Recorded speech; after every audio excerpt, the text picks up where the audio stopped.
Avy hatrany moa dia namaly ny antson'ny vondrona eropeanina Andriamatoa HERY Rajaonarimampianina amin'ny tokony hisokafany amin'ny sehatra rehetra. Manerana izao tontolo izao Namafisin'ity farany ihany koa fa tsy tokony hiadian-kevitra intsony ny falaniny eo amin'izany toerana izany satria dia efa ny vahoaka mihitsy no naneho ny safidiny tamin'ny 20 ny volana desambra lasa teo. Anisan'ny teboka izay nitsipy amin'ny vondrona eropeanina ny fanirian'izy ireo ny amin'ny tokony hisian'ny fisokafany eo amin'ny mpitondran'ny repoblika fahefatra. Raha nanontaniana momba io ny filoham-pirenena HERY Rajaonarimampianina dia nanamafy ny maha olon'ny fisokafana azy.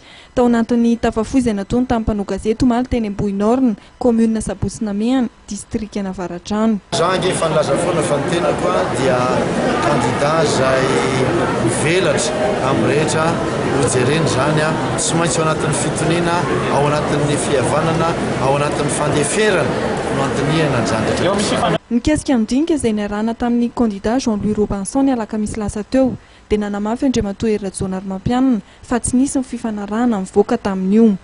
Fifanarahana zany dia tsy misy.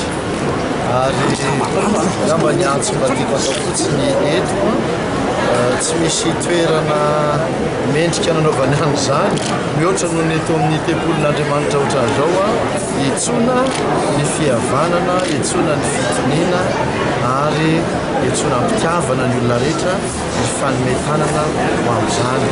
Eto ny tokony vahoaka malagasy rehetra tsy erona any amin'ny fampisaram-baza na erona any amin'ny fanakoritana satria misy ny tianao an'izany fa hoy zao hoe anarina ny firenentsika efa vonona amin'izany isika rehetra ka dia miantso anao ifanometanana amin'izany andeha anarina ny firenena ao anatin'ny fihavanana, ao anatin'ny fifankatiavana isika rehetra. Mikasika anetsika fanoherana ny fifidianana izay natao andian'olona ny sabotsy laza teo dia laza ny heviny Andriamatoa HERY Rajaonarimampianina.